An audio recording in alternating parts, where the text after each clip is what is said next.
Dans l'esprit de bien des gens, l'Afrique est souvent synonyme de régime dictatorial, économie en développement ou lutte fracticide. Pourtant, depuis le 21 mars 2018, un événement sans précédent a eu lieu, c'est-à-dire l'accord de l'échange continental qui réunira plus de 44 pays africains qui pourront maintenant échanger biens et services sans payer de frais de douane. Il faut aussi comprendre que l'Afrique compte en majorité une population de 25 ans et moins. En fait, plus de 50 de sa population est âgée de 25 ans et moins. Il est en même temps tout à fait naturel de faire appel ici, au Centrafrica, à Montréal, et avec M. Musanga, qui nous parlera à ce moment-là des différents ressortissants africains et qui fait lien justement avec l'Afrique. M. Musanga, bonjour. Bonjour, Jean-Pierre. La première question que j'aimerais vous poser, quelle est la réalité de l'Afrique présentement? La réalité de l'Afrique à Montréal ou l'Afrique en Afrique? Je vous dirais principalement les deux, oui. Écoutez, tout d'abord, vous avez parlé de l'accord. C'est une très bonne chose parce que là, on est en train d'emboîter les pas de l'Union européenne et aussi de l'ALENA, pourquoi pas. Alors, lorsqu'il y a cette facilité-là d'échanger les produits, de voyager librement, sans qu'il y ait droit des douanes, par exemple, pour les continents africains, c'est une très bonne chose. Hein. Moi, je pense que ça va faciliter l'économie même africaine, de beaucoup plus encore avoir, de prendre sa place dans l'économie mondiale. Parfait. Et maintenant, M. Musanga, quelle est la réalité des Africains au Québec exactement? Cette réalité-là, qui est quand même, c'est quand même de cultures différentes. Comment qu'on arrive à concilier le fait d'être africain et d'être québécois à la fois? Tout d'abord, il faut faire la différence. Parce que souvent, lorsqu'on parle de l'Afrique c'est une diversité. Hein, c'est beaucoup de pays. Hein. Ce n'est pas un pays, c'est un continent. Parce que souvent, lorsqu'on parle de l'Afrique, on oublie qu'il y a l'Afrique du Sud, l'Afrique centrale, de l'Ouest, à l'Est, l'Afrique du Nord, où on retrouve de Marocains, des Tunisiens, Libyens, tout ça. Mais l'Afrique comme telle, la réalité, parce que moi, dans mon travail, j'ai fait beaucoup plus affaire avec l'Afrique noire francophone. OK, d'accord. Mais c'est une Afrique quand même qui est solidaire et qui vit en harmonie et puis qui s'intègre aussi facilement, comme tous les autres pays. Donc, en résumé, on pourrait dire que c'est quand même une mosaïque culturelle. C'est pas juste un bloc uniforme. Ah non, c'est une mosaïque. C'est beaucoup de pays. Et ce n'est pas non plus évident parce qu'on ne se connaît pas. On arrive ici, on se rencontre, il y a un cadre de vie, puis nous tous, on est obligés de se formaliser dans ces cadres-là. Et puis, on a des valeurs un peu communes. Ces valeurs-là nous unissent encore davantage. OK, d'accord. Et combien vous estimez de ressortissants africains qui sont présentement au Québec ou même à Montréal? On n'a pas tellement de chiffres bien précis, mais quand même, quand je prends l'exemple de ma communauté, la communauté congolaise de Montréal, c'est la plus grande communauté où il y a beaucoup de ressortissants ici. On est aux alentours de 20 000. 20 000, après c'est les Camerounais, les Ivoiriens, les Sénégalais, mais je dirais peut-être pourquoi pas envisager les chiffres de 150 000. 150 000, ce qui est quand même plusieurs, beaucoup. Oui. Mais... Parfait. Et le Centrafrica, justement, s'insère justement dans cette réalité-là de tous les gens. Mais quel service qu'elle offre justement à ces gens-là? Mais tout d'abord, le Centrafrica a été créé par les missionnaires blancs, c'est-à-dire c'est une congrégation religieuse qui est en Afrique. Et cette communauté-là vieillissante a commencé maintenant. Il y a des pères qui sont retournés au Québec. Et ils ont voulu donner un lieu physique aux Africains pour leur intégration, pour se rencontrer, pour des activités.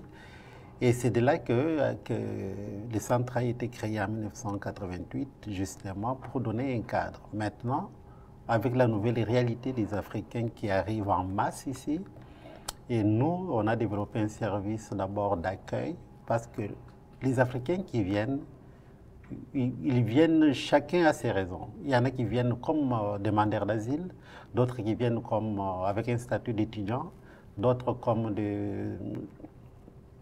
qui viennent comme investisseurs. d'autres qui viennent comme des parrainés. Donc, toute personne vient avec ses problématiques. Et nous, maintenant, quand la personne arrive, on va d'abord l'écouter.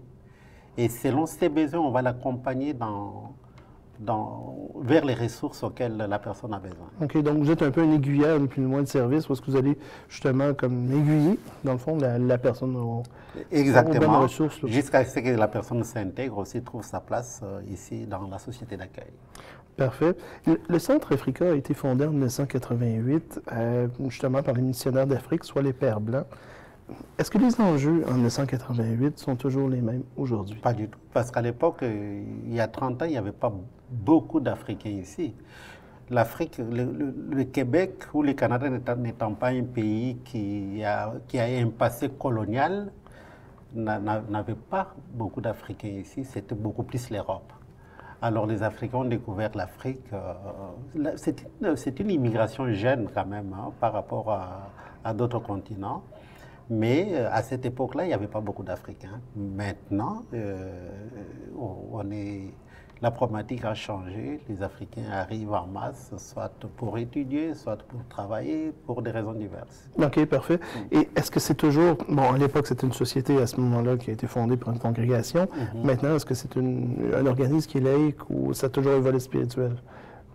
Le volet spirituel, non, parce qu'on est un organisme communautaire, non. Mais c'est créé par les missionnaires blancs, mais on n'a pas de rapport direct avec les autres. Mais ce sont nos pourvoyeurs, c'est eux qui nous hébergent, c'est eux qui financent certaines de nos activités. Mais on respecte tous les gens d'autres confessions qui viennent chez nous. On a des musulmans qui viennent, on les respecte. Quelle que soit ta religion, on n'a pas de problème avec ça. Okay, tu peux être protestant. Donc, ce n'est pas un critère d'admissibilité? Non, mais dans tous les cas, quand on entre chez nous, dans nos bureaux, il n'y a rien qui montre qu'on est religieux. Dans tous les cas, nous, on n'est pas religieux, on est des laïcs. OK, c'est parfait, M. Msanga. Et en terminant, et pour le peu de temps qui me reste, quels sont les prochains développements qui sont attendus pour votre organisme? Quels sont les prochains défis, même? Écoutez, tout d'abord, on met beaucoup d'accent sur nos activités, qui sont la plupart de permettre aux Africains de s'intégrer dans la société d'accueil et aussi permettre aux Québécois de connaître la culture africaine. On a eu un grand événement annuel, donc ça va faire 16 ans qu'on va l'organiser. À la fin du mois de mai de chaque année, on organise un événement qu'on appelle les Journées africaines.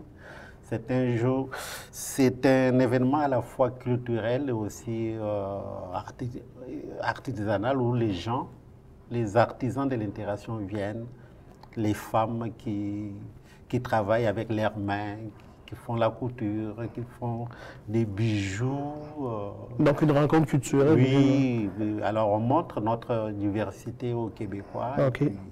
Comme là, par exemple, on organise notre 6e édition du marché de Noël africain au mois de novembre, le 22, 23 et 24 novembre.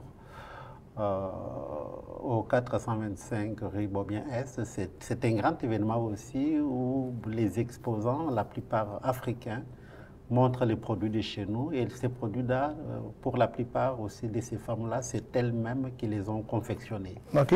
Alors c'est une occasion pour venir faire les achats de Noël. Et quand même découvrir aussi la culture africaine à travers Noël. Exactement, oui.